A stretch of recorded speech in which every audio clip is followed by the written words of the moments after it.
أعوذ بالله من الشيطان الرجيم بسم الله الرحمن الرحيم إنما المؤمنون الذين آمنوا بالله ورسوله وإذا كانوا معه على أمر جامع لم يذهبوا حتى يستأذنوه إن الذين يستأذنونك أولئك الذين يؤمنون بالله ورسوله فإذا استأذنوك لبعض شأنهم فأذن لمن شئت منهم واستغفر لهم الله إن الله غفور رحيم لا تجعلوا دعاء الرسول بينكم كدعاء بعضكم بعضا قد يعلم الله الذين يتسللون منكم لواذا فليحذر الذين يخالفون عن أمره أن تصيبهم فتنة أو يصيبهم عذاب أليم ألا إن لله ما في السماوات والأرض قد يعلم ما أنتم عليه ويوم يرجعون إليه فينبئهم بما عملوا واللہ بکل شیء علیم۔ اور ایمان والے تو صرف وہی لوگ ہیں جو اللہ پر اور اس کے رسول پر ایمان لائے ہیں، اور جب وہ رسول کے ساتھ کسی کام کے لیے جمع کیے جاتے ہیں تو وہ جب تک رسول اللہ سے اجازت نہیں لے لیتے تو نہیں جاتے۔ بے شک جو لوگ آپ سے اجازت مانگتے ہیں یہی لوگ ہیں جو اللہ پر اور اس کے رسول پر ایمان رکھتے ہیں، اور جب وہ آپ سے اجازت طلب کریں اپنے کسی کام کے لیے تو آپ ان میں سے جس کو چاہیں اجازت دے سکتے ہیں، اور ان کے لیے آپ مغفرت کی دعا بھی کرتے رہیں اللہ سے، بلا شبہ اللہ بڑا بخشنے والا ہے اور بہت مہربان ہے۔ اے مسلمانوں، تم رسول کے بلانے کو آپ آپس میں ایسا مت سمجھو جیسا کہ تم ایک دوسرے کو بلاتے ہو۔ یقیناً اللہ ان کو ضرور جانتا ہے جو تم میں سے کسی کی آڑ میں ہو کر کھسک جاتے ہیں، اور جو لوگ رسول کی بات کی مخالفت کرتے ہیں تو ان کو چاہیے کہ وہ ڈریں اس بات سے کہ ان پر کوئی مصیبت آ پڑے دنیا میں، یا کوئی دردناک عذاب ان کو آخرت میں پہنچ جائے، تو اس سے ان کو ڈرتے رہنا چاہیے۔ خبردار، زمین میں اور آسمانوں میں جو کچھ بھی ہے سب اللہ ہی کی ملکیت ہے، اور اللہ اس کو بھی جانتا ہے، اس حال کو جس حال پر تم ہو، اور اس دن کو بھی جانتا ہے جس دن وہ لوگ اس کی طرف واپس کیے جائیں گے، اور اس دن وہ ان کو بتا دے گا جو کچھ انہوں نے اعمال کیے ہوں گے، اور اللہ ہر چیز کو خوب جاننے والا ہے۔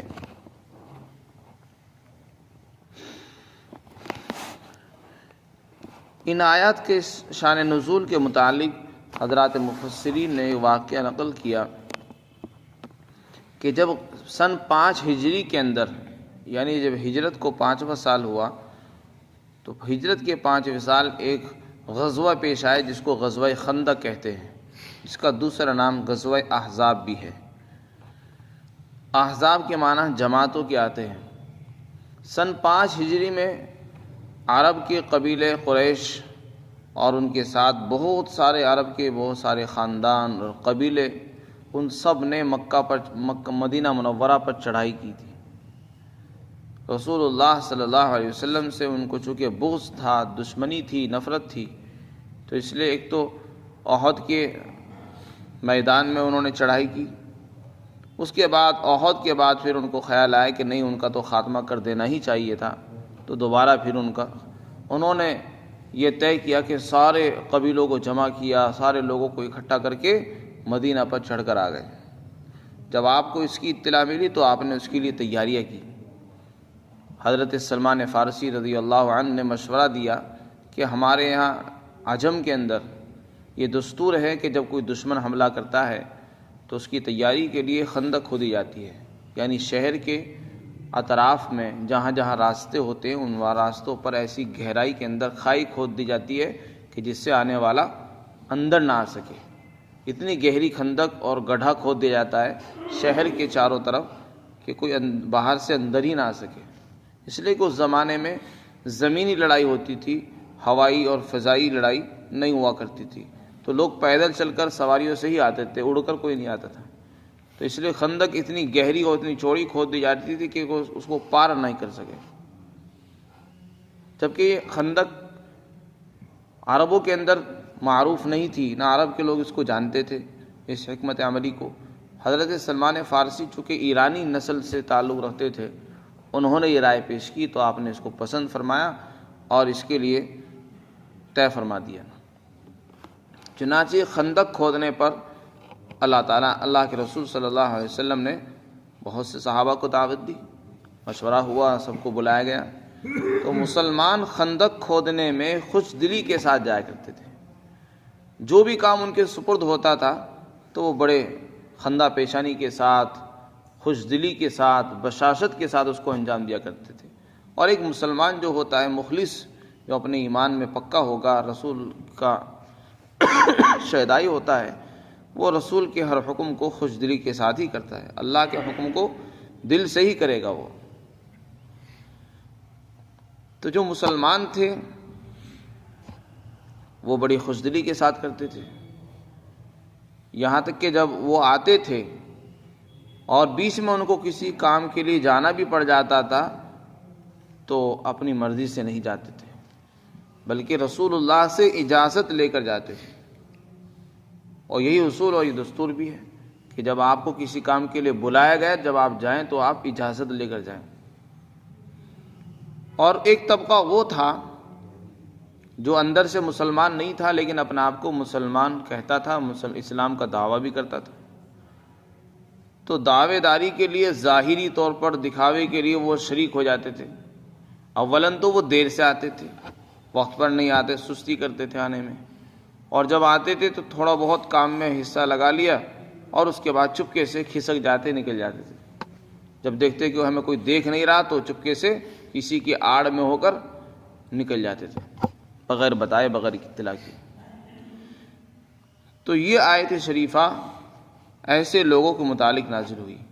ان آیات میں اللہ نے مسلمانوں کی تعریف فرمائی اور ان کی وفاداری کو بیان کیا، اور دوسری طرف جو دوسرا طبقہ تھا جو اپنے آپ کو مسلمان ہی کہتا تھا لیکن اندر سے مسلمان نہیں تھے، وہ ان کی نمازیں، ان کا شریک ہونا، ان کا مشوروں میں آنا، ان کا جہاد میں جانا، سب یہ دکھاوے کے لیے ہوتا تھا، نام و نمود کے لیے، تاکہ ہم کو لوگ مسلمان کہتے رہیں اور مسلمانوں سے ہمیں فائدے حاصل ہوتے رہیں، جہاد میں مال غنیمت ہمیں ملتا رہے، اس لیے کہ اگر ہم مسلمانوں کے ساتھ نہیں رہیں گے تو ہمیں جہاد میں مال نہیں ملے گا اور دوسرے فائدے ہمیں حاصل نہیں ہوں گے، اور مسلمان ہمارے خون کو حلال سمجھیں گے، پھر ہمیں کوئی بھی مار دے گا۔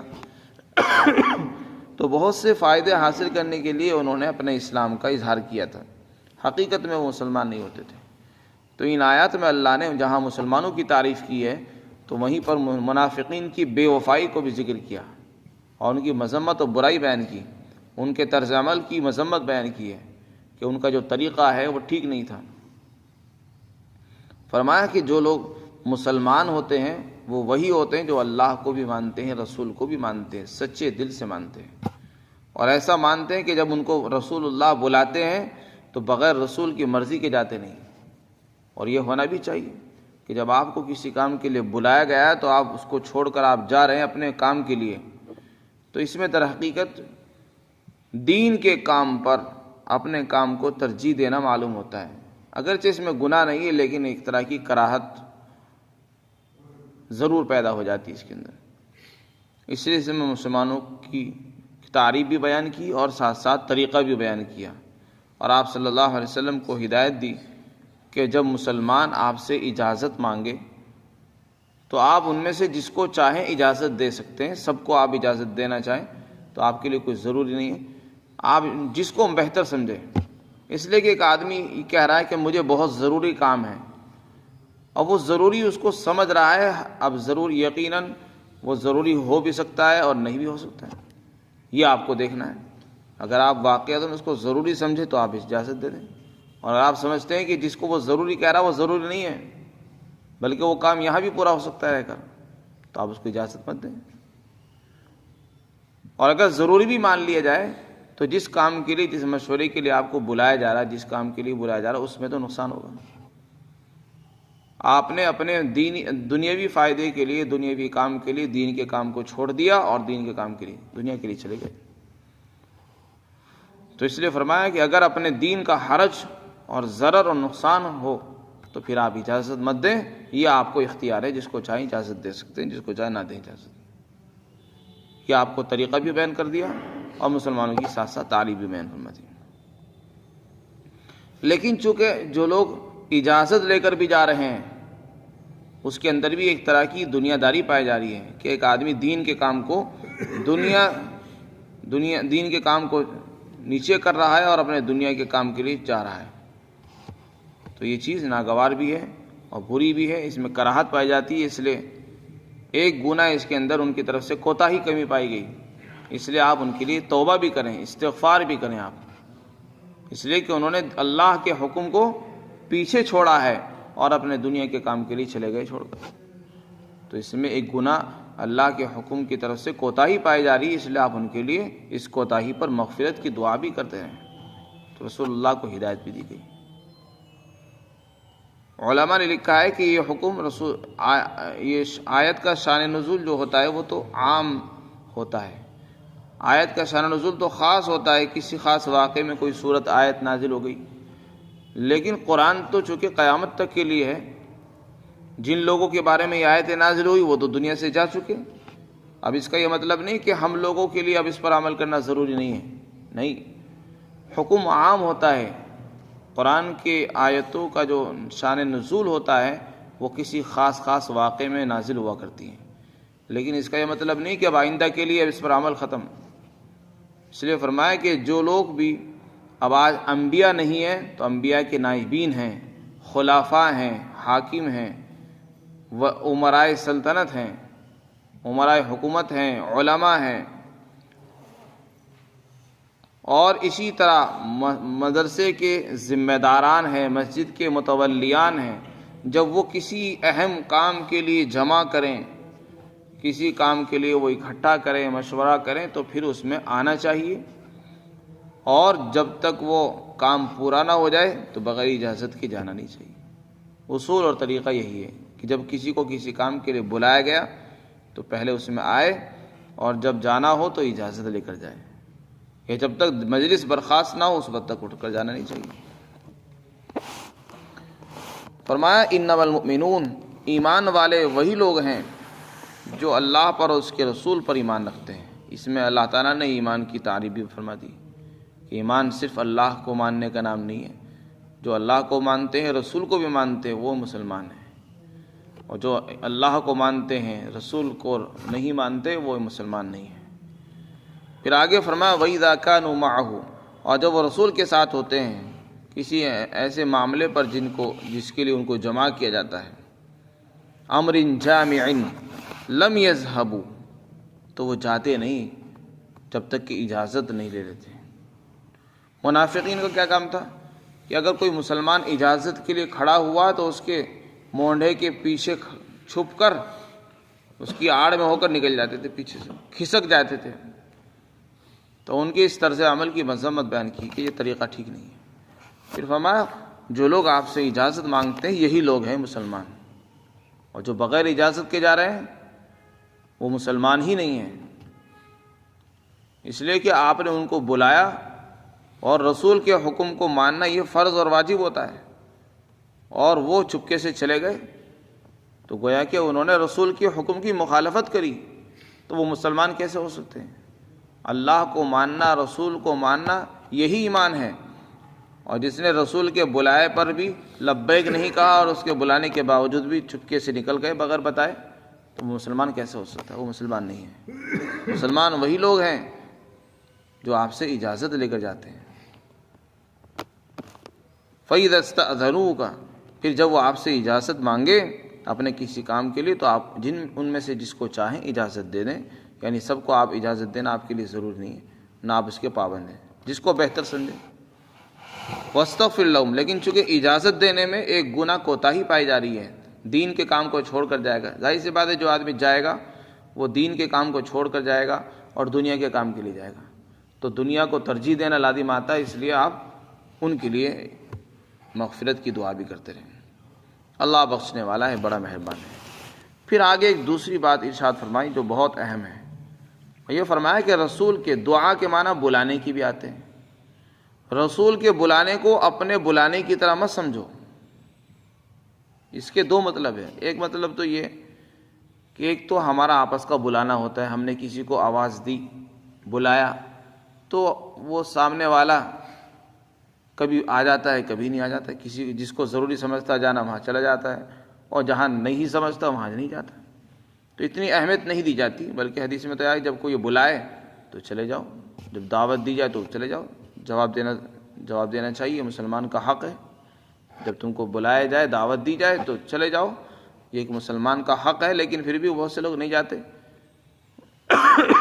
واجب نہیں ہے. تو جیسے آپ اپنے بلانے کو ہلکا سمجھتے ہو، جہاں ضروری سمجھتے ہو وہاں چلے گئے، جہاں ضروری نہیں سمجھا وہاں نہیں گئے. رسول کے بلانے کو ایسا نہ سمجھو.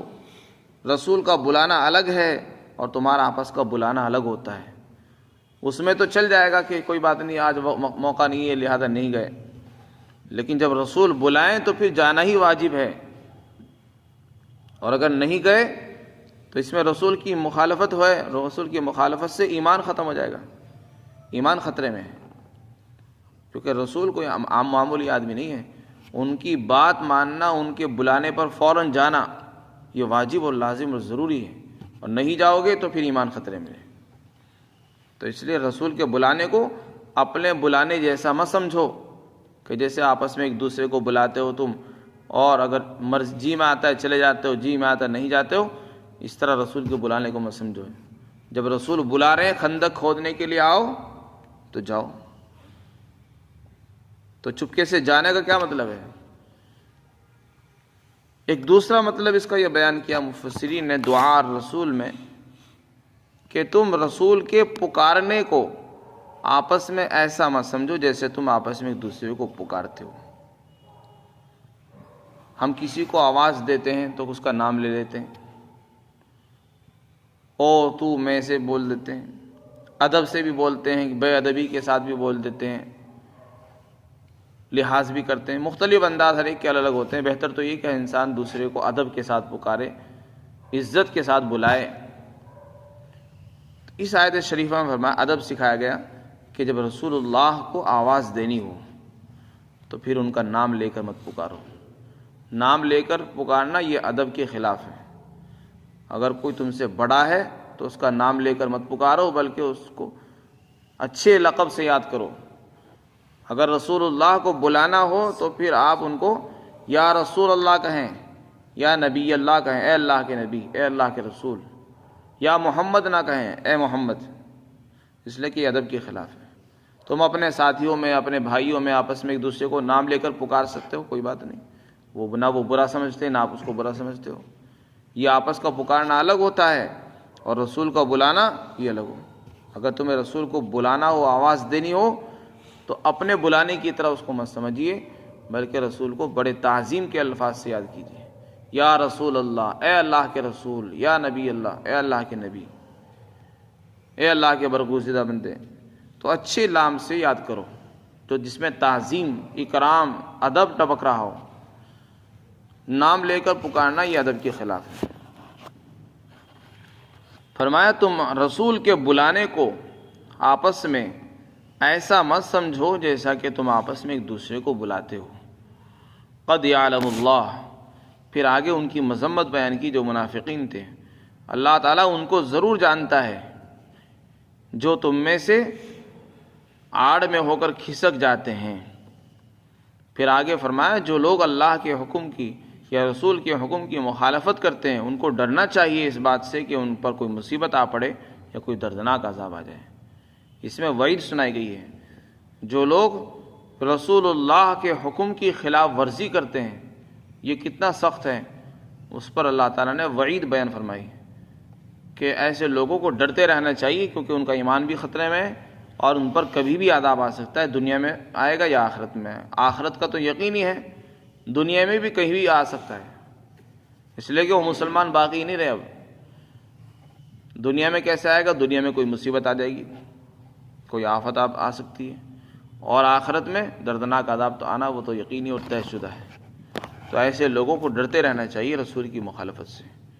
امر ہی کے اندر جو ضمیر ہے اس کو اللہ کی طرف بھی لوٹا سکتے ہیں، یعنی اللہ کے حکم کی مخالفت۔ رسول کی جو لوگ مخالفت کرتے ہیں، رسول کا کہنا نہیں مانتے، وہ حقیقت میں اللہ کا کہنا نہ ماننا ہی سمجھا جاتا ہے۔ من یطیع الرسول فقد اطاع اللہ، قرآن میں اللہ نے فرمایا جس نے رسول کی بات مان لی اس نے تو گویا اللہ کی بات مان لی۔ رسول کا کہنا ماننا ایسا ہی ہے جیسے کہ اللہ کا کہنا ماننا، اس لیے کہ رسول اپنی طرف سے کچھ نہیں کہتے۔ کتا آ گیا۔